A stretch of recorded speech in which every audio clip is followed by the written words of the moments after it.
The night my parents shut the door on us, I could still hear Lila's seatbelt clicking as she fidgeted in the back seat. Sleet pinged the windshield. My wipers dragged icy slush across the glass like they were tired. A trash bag of clothes was wedged on the floor behind me, and Lila's backpack sat upright like it was ready for school instead of whatever this was. I'd called my mom from the apartment parking lot. I'd explained in plain sentences because I didn't have energy for anything else. A pipe burst upstairs. Water came through the ceiling. Maintenance said we couldn't stay. My mom had made the right sounds. Oh no, that's terrible. Poor baby. Then she'd said, just come here for a couple nights. So I drove across town. I pulled into their driveway. I carried our tote bag to the porch with one hand and the trash bag with the other. The porch light was warm and steady, the kind of light that makes you think you're safe as soon as you step into it. I rang the bell. The door opened 3 inches. My mother appeared in the gap with lipstick on, and her hair clipped back, like she'd been expecting company. Behind her, the hallway was bright and clean, and I could see my dad's favorite coat hanging on the hook by the door. Oh, she said, like I'd surprised her. Mom, we're here. I nodded toward the car. Lila's in the back. I just need. Her eyes flicked past me to the trash bag, then to the tote. You brought a lot. It's not a lot. It's pajamas and school clothes. I kept my voice even.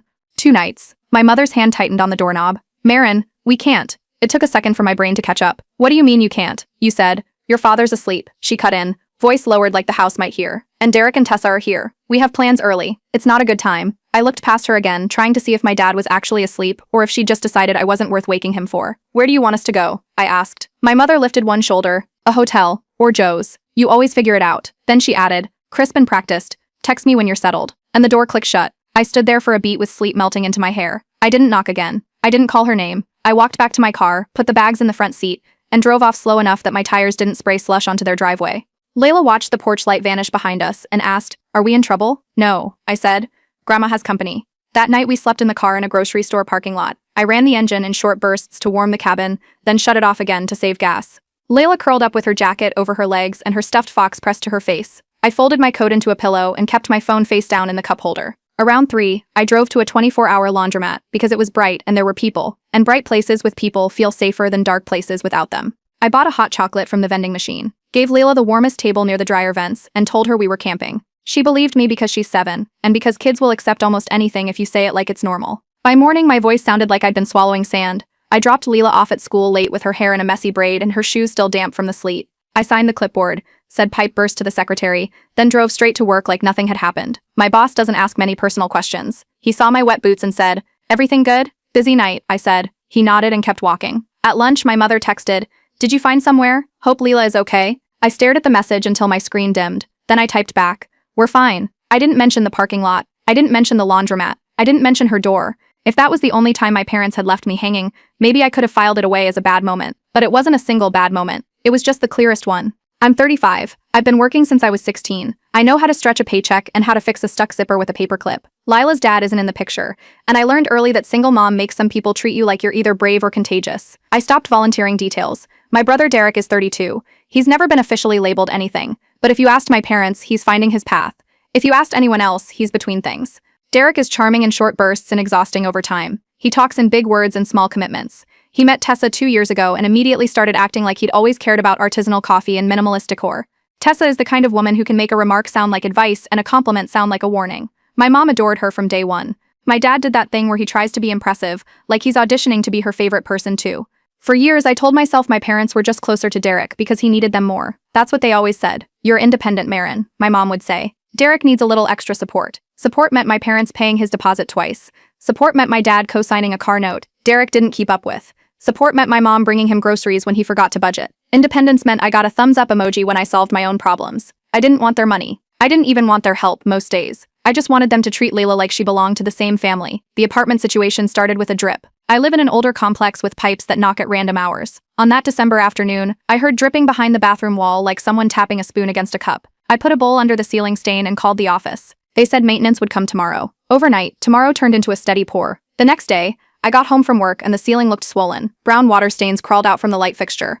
The bowl overflowed onto the tile. Lila stood in the doorway with her backpack still on and said, "Is it raining inside?" Then the maintenance guy arrived with a ladder, and that tired look people get when they've already been yelled at by someone else. He climbed up, pressed the drywall, and the soft spot gave way. Water gushed down like someone had dumped a bucket. Lila shrieked and ran to her room. The guy swore, then said, "You can't stay here tonight. That could come down." I asked about a hotel voucher. He said the office might reimburse and told me to document everything. Then he went upstairs to shut off the water. I did what I always do.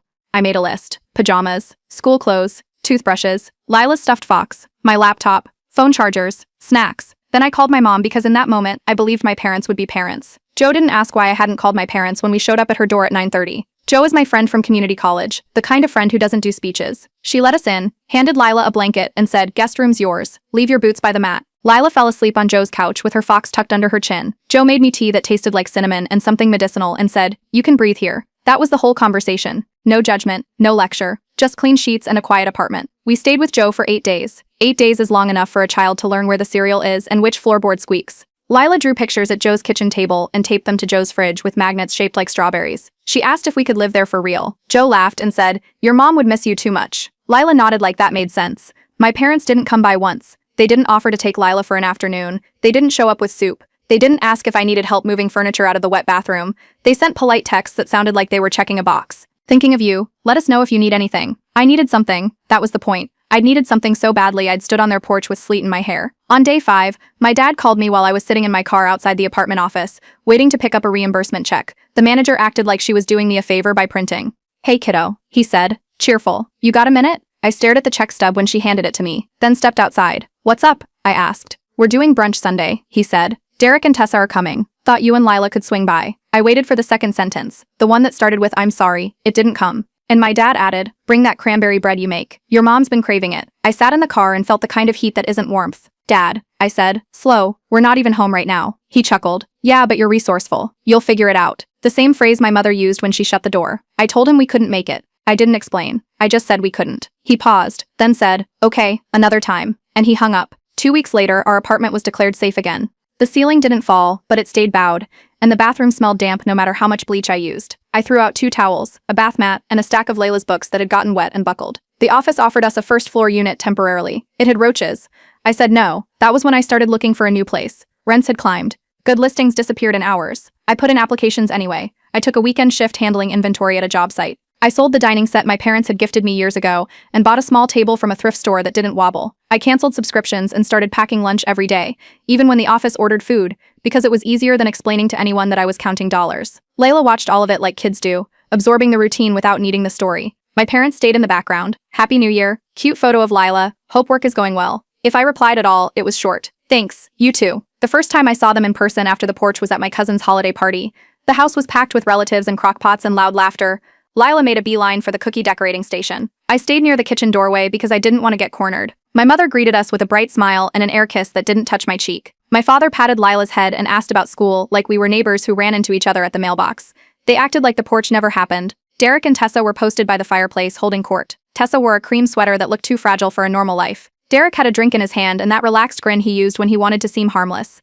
"Oh my gosh," Tessa said when she saw Lila. "Hi honey, I heard you had a little adventure." Her eyes flicked to me like she expected me to laugh. I didn't. Derek drifted over later, casual. "Hey Mare," he said. "Mom said you showed up over there during that leak thing." I nodded. He took a sip of his drink. "Kind of intense, don't you think? Like you could have just booked a hotel. That's what adults do." I looked at him. "Is that what you do? Book hotels with your own money?" His grin tightened. "I'm just saying, you always make everything a thing." I didn't answer. I didn't want to give him a debate. I wanted to get my kid through cookie decorating and leave without raising my blood pressure. I did notice, though, that my mother never corrected him. She never said, "That was wrong of us." She never said, "We should have helped." She laughed lightly and changed the subject to Derek's next project. By January, I found a new apartment across town. Smaller, newer, second floor, no upstairs neighbors. A window in Lila's room that looked out at a row of trees. Joe brought her truck. 2 coworkers helped carry boxes. Lila labeled everything with masking tape and a marker, proud of her system. We set up her desk under the window first, because if Lila's desk was in place, she believed we were settled. My parents didn't offer to help. My mom didn't ask for the address until she texted, "Send me your new place so we can mail your birthday card." I sent it. Knowing my address didn't mean they owned it. Once we moved, our life got quieter. We ate dinner at our thrift store table. We watched a silly show on Fridays. Lila put her library books on a shelf and started leaving her shoes neatly by the door like she'd seen Joe do. Sometimes she asked if we could visit Grandma and Grandpa. I told her we would when things settled down. Things didn't settle down. They just moved forward without them. In March, Derek finally announced his newest big plan. He called it a small batch beverage brand. It involved a logo, a website, and glossy photos of him holding a bottle, like it was something sacred. My parents threw him a launch party in their living room. I wasn't invited. I found out because my aunt posted a photo of my mom pouring sparkling cider into fancy glasses, smiling like she'd just discovered joy. 2 weeks after that, my dad called me on a Tuesday afternoon. I was at my desk with a schedule spread out and a pen behind my ear. I saw his name and felt my shoulders go tight before I answered. "Hey," I said. His voice sounded strained. "Marin, are you home?" "I'm at work." "Okay," he said. "Listen, don't panic." That phrase never works. It just tells me there's something to panic about. What happened? It's we need to talk, he said. Can you come by tonight? What's going on? I asked. He hesitated, then said, It's Derek. There's trouble. Just come over. So I went. Their house looked the same from the outside. Trimmed bushes, porch light, the seasonal welcome mat my mom swapped like clockwork. I parked behind Derek's car, because of course it was there. The door opened before I knocked. My mother stood with her arms folded, not greeting me so much as letting me in. Come in, she said, clipped. Derek's voice carried from the kitchen, sharp. My dad's voice answered, lower and tight. Tessa sat in the living room with her phone in her hand, eyes red, mascara smudged like she'd wiped her face too many times. When she looked up at me, she didn't smile. She just said, hi, like the word cost her something. My mother nodded toward the kitchen. They're in there. I walked in and stopped. My dad was at the table with papers spread out in uneven stacks. Letters with bold headers. Envelopes with window cutouts. A folder Derek kept thumbing through like he wanted to rub the ink off. Across the top of one letter in blocky type were 2 words I didn't need to read twice. Final notice. What is this? I asked. My dad rubbed his forehead. Derek's business. It's not working. Derek snapped. It was working until the distributor backed out. My dad held up a hand without looking at him. We have deadlines. We have payments. My mother said, we need a plan. I looked at the papers, at the numbers, at the official stamps. I looked at my father's shaking hand as he tried to keep the stack from sliding. My dad swallowed. We put the house up as collateral, he said quietly. I stared at him. You what? Derek said. It was temporary. My mother said. We did it to help him get started. My dad's eyes flicked to mine, pleading. Marin. My mother leaned forward, voice firm now, like she was negotiating at a car dealership. We need you to help us. Nobody spoke for a moment. The kitchen clock ticked. My dad pushed one sheet toward me, the kind printed from a bank portal, with a due date circled in red ink. Under it was another page with Derek's neat signature at the bottom. My mother kept her eyes on my face, waiting. Derek stopped pacing and watched my hands. In the hall, the porch light switch clicked as if someone had bumped it, and I remembered the door shutting on us. My mother kept her eyes on my face, waiting. Derek stopped pacing and watched my hands. I didn't pick up the paper. A due date circled in red means the same thing no matter whose kitchen you're sitting in. What kind of help? I asked. My dad cleared his throat. A bridge. Just until we get things sorted. Derek leaned forward. It's not forever. It's a few weeks. My mother slid another sheet toward me. You have steady income, she said. You're responsible. You could take a personal loan, or put some of it on a card. We'd pay you back. I looked at her hands. Her nails were neat. Her ring flashed when she moved. The same hand had held the doorknob in December and kept the gap at 3 inches. How much? I asked. My dad answered without looking up. 1,500, I said, because my brain wanted it to be something small. Derek let out a short laugh. 15,000. I sat back in the chair. I don't have 15,000. My mother's mouth tightened. You have savings. I had savings. I cut in. Then I moved. Then I paid deposits. Then I replaced what got ruined. I have a budget, not a vault. Derek shrugged, like money was just a button you pressed. Okay, but you could get approved. You have good credit. I stared at him. You mean the credit I built because nobody paid my bills for me? My dad finally looked up. His eyes were red, like he'd been staring at those papers for hours. Marin, please, if we miss this, the bank takes the house, I finished. That's what collateral means. My mother lifted her chin. We're not going to lose the house. We just need help to get through this patch. I nodded slowly. You need help because you bet the house on Derek. Derek snapped. I didn't bet anything. I had a plan. From the living room, Tessa made a small sound, like a laugh that didn't want to be one. Nobody looked at her. Derek didn't even blink. I pushed the papers back toward the center of the table and stood up. No. My mother blinked. No, I repeated. I'm not taking out debt for Derek. I'm not putting your mortgage on my credit card. I'm not co-signing anything. Derek's face changed fast, from shock to offense. Are you serious? My dad stood too, chair scraping. Marin, I held up my hand. Stop. Don't do the please thing. I'm not your emergency fund. My mother's voice sharpened. This is family. Yeah, I said. That's why I'm surprised you're asking. Her eyes flashed. We're asking because you can. I picked up my keys from the counter where I'd set them. When I needed you, you shut the door on me, and Leela. My dad flinched. My mother didn't. That's not the same, she said quickly. It's exactly the same, I said. I needed a roof for 2 nights. You needed to keep the porch light on. You chose not a good time. Derek rolled his eyes. Oh my God, we're still on that? Yes, I said, and my voice stayed even. I'm still on the night my kids slept in a car because you had company. My mother's cheeks went pink. That's not what happened. It is, I said. And I didn't come here to be gaslit in your kitchen. My dad's voice dropped. If we lose the house, we'll have nowhere to go. I paused at the doorway and turned back. Then book a hotel, I said. That's what adults do, right? My mother's mouth opened. My dad's face fell. Derek stared at me like he didn't recognize me anymore. I walked out before anyone could answer. In my car, I sat with the engine off and watched my breath fog the glass. Through the front window of their house, I saw my mother moving in sharp, clipped motions. I saw my dad sit down like his legs gave out. Derek paced past the doorway, restless. I drove home slow, hands steady on the wheel because if I let myself shake, I wouldn't stop. Lila was at after-school care. My apartment was quiet except for the refrigerator hum and the soft thud of someone upstairs walking. I stood in my entryway and looked at my own door. Plain, cheap, deadbolt that stuck if you didn't turn it just right. I locked it anyway. The click was clean. My phone buzzed before I even finished heating leftovers.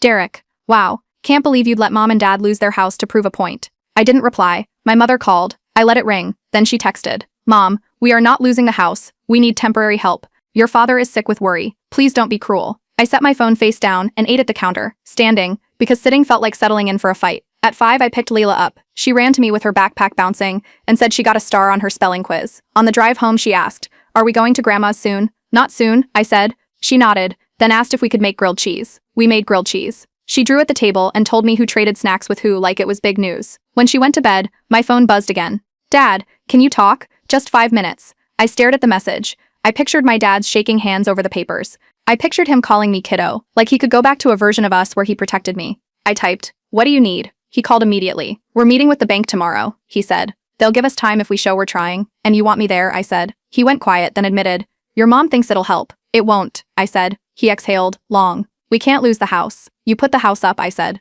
keeping my voice low. "You both did." "We did it for him," my dad said. His voice cracked on the last word. "We thought it would help him stand on his own." "You've been trying to help Derek stand on his own for 32 years, I said. Silence. "I'm not asking you to pay it all," he said finally. "Just help us show good faith. We'll pay you back." "With what?" I asked. He didn't answer. I didn't fill the silence for him. I let it sit there, heavy and honest. "I can't," I said. "Even if I wanted to, I can't take that on. My credit is for Lila." My dad sounded smaller. "Your mother thinks you're punishing us." "I'm protecting my kid," I said. "I'm doing the thing you didn't do." His breath hitched. "I'm sorry about the porch," he said, quick, like he had to spit it out before he lost nerve. My throat tightened, but I didn't turn it into a speech. "Thank you," I said. "It doesn't change my answer." We hung up. The next afternoon, my mother showed up at my work. I saw her car first, clean and glossy in the parking lot. She was standing by my driver's side door when I walked out, coat buttoned, purse on her shoulder, face set like she'd practiced. She smiled as if we were meeting for lunch. "Good? I caught you?" "You can't come here," I said, keeping my voice low. "It's important," she said, stepping closer. She smelled like her usual perfume, floral and expensive. "If you come to the bank meeting, it shows unity." "Unity," I repeated. "It's optics," she said, impatient now. "They'll see you're supporting us." "I'm not," I said. Her smile slipped. "You don't have to say anything. Just be there. You owe us that." I stared at her. "I owe you what?" Her voice rose, then she forced it down again. "We raised you. We gave you everything you needed. And now you're going to stand there and let your brother ruin us?" "Derek ruined you," I said. "You enabled it." Her eyes hardened. "If we lose the house, we'll need somewhere to stay." There it was, the real sentence. I nodded once. "No." She blinked. "No, you can't stay with me," I said. "We're your parents," she hissed. "And Lila is my kid," I said. "I won't bring chaos into her home." My mother's jaw worked like she was chewing on a new reality she didn't like. "You're going to regret this," she said. "I regretted December," I said. "This is me learning." I got into my car and drove away while she stood in the lot, frozen. That night, Derek emailed me from a new address with a subject line that said, "Last chance," like he was a collector, not my brother. He wrote that I was breaking the family. He wrote that Lila deserved grandparents. He ended with, "Don't call me when everything falls apart." I printed it and slid it into a folder in my desk because I wasn't going to let him rewrite history in my inbox. 2 days later, my dad called again. "We're selling," he said, voice flat. "The bank won't extend without a lump payment, and we can't." "Okay," I said. He paused, like he expected me to panic and offer money out of fear. When I didn't, he swallowed and said, "We might need a few nights somewhere, just while the papers finalize." My kitchen smelled like dish soap and butter from Lila's dinner. Her lunchbox was drying on the rack. "Ordinary things, safe things." "No," I said. He breathed out like the air left him all at once. "Okay," he said. And this time it wasn't a debate. It was resignation. The following Friday, when I got home from work, 2 suitcases were sitting in the hallway outside my apartment door. I stopped so fast my bag slid off my shoulder. They were my mother's. I recognized the scuffed black one with the broken zipper pull and the smaller silver one she used for weekend trips. A grocery bag sat on top with a loaf of bread sticking out, like someone had tried to make it look harmless. Footsteps sounded behind me. I turned and saw my parents coming down the hall. My mother in heels like she'd dressed for a meeting. My dad carrying another bag. My mother smiled like we were meeting for brunch. "Hi," she said. "We're here." I didn't move. My dad wouldn't look at me. My mother looked at my lock. "It's just a couple nights," she said quickly. "We're not asking to move in. We just need somewhere while we finish the paperwork." "You didn't call," I said. She lifted her eyebrows. "Would you have answered?" I didn't answer because she knew the answer. That was why the suitcases were here. Props. Pressure. Behind my door, Lila's voice floated out, muffled. "Mom, is that you?" My stomach clenched. My mother's eyes flicked to the door like she'd found the lever she wanted. "Sweetheart," she called. Loud enough for Lila to hear. "Grandma's here." My hand tightened around my keys. I stepped closer to my mother and kept my voice low. "Don't do that." She blinked. "Innocent." "Do what?" "Use my kid," I said. "You don't get to show up uninvited with luggage and then call out to her like you're entitled to the inside of my home." My mother's face hardened. "We are entitled. We're family." I turned slightly toward the door without opening it. "Go wash your hands, babe," I called. "I'll be in." Then I faced my mother again. "You can't come in," I said. Her mouth fell open. "You're going to make us stand in the hall?" "Yes," I said. Her voice jumped. "In front of the neighbors?" "Yes," I said again. My dad finally spoke. "Marin, Please. I looked at him. You were there, I said. You heard what she said in December. You let it happen. His eyes went wet. He didn't deny it. My mother stepped closer, heels clicking. Open the door, she said, quiet and sharp. I didn't move. No. She reached for the knob like she could just take it. I caught her wrist before her fingers touched it. Not twisting, not yanking, just stopping. Don't, I said. Her eyes went wide with shock, then snapped into anger. You're putting your hands on me, she said louder. A door down the hall cracked open. Someone's face appeared for a second, curious, then retreated. My dad lifted his hands like surrender. Let's not do this, he said. I'm not doing anything, I said. I'm holding my boundary. My mother's lips trembled with rage. Fine, she snapped. Fine, we'll go. And when Leela asks why her grandparents disappeared, you can explain it. I will, I said.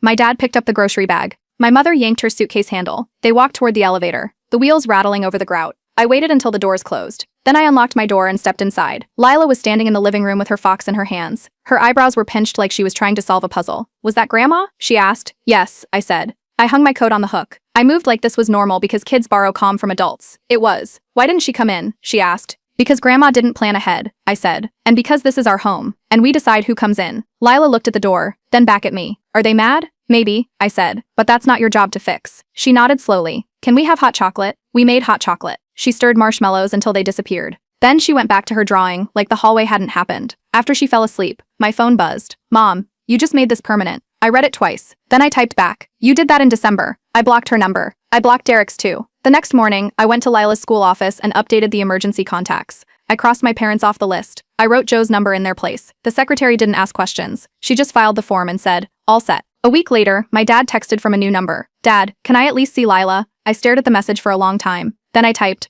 coffee shop by her school. 30 minutes. He replied, thank you. We met on a Friday after pickup. I chose a place with big windows and a steady stream of people. Lila ran to my dad like nothing had changed because she still thought grandparents were automatic. My dad hugged her like he was afraid she'd vanish. Hi, Peanut, he said, voice thick. Lila pulled back and asked, blunt and clear, Grandpa, why did Grandma bring suitcases to our door? My dad froze. His mouth opened, then closed. I ordered hot chocolate for Lila, tea for him, coffee for me. My dad fidgeted with the sugar packets like he couldn't decide if he deserved one. She's been stressed, he said finally. Lila frowned. She was loud. My dad nodded slowly. She shouldn't have been. Lila sipped her drink, then said, Mom said we decide who comes in. My dad looked at me. I didn't flinch. You do, he said to Lila. Your mom is right. Lila seemed satisfied with that. She pulled out her spelling paper and showed him her stars. My dad praised each one like it mattered. When Lila went to the restroom, my dad leaned toward me. We're in a rental now, he said, small. Your mother hates it. I nodded. She blames you, he added, quiet. I know, I said. He stared into his tea. I should have opened the door, he said. Yes, I said. He swallowed. I didn't know you slept in the car, he admitted. I let the sentence hang because it deserved to. Now you do, I said. He nodded, eyes wet. I'm sorry, he said again, softer. I didn't offer comfort. I offered clarity. If you want to see Lila, I said, it's like this. Public place, short. No surprise visits. No bringing my mother. No messages from Derek through you. He nodded immediately. Okay, he said. Okay. Outside, he hugged Lila goodbye and told her he loved her. She said it back and climbed into her booster seat. As I shut the car door, I watched my dad standing on the sidewalk with his hands in his pockets, looking smaller than I remembered.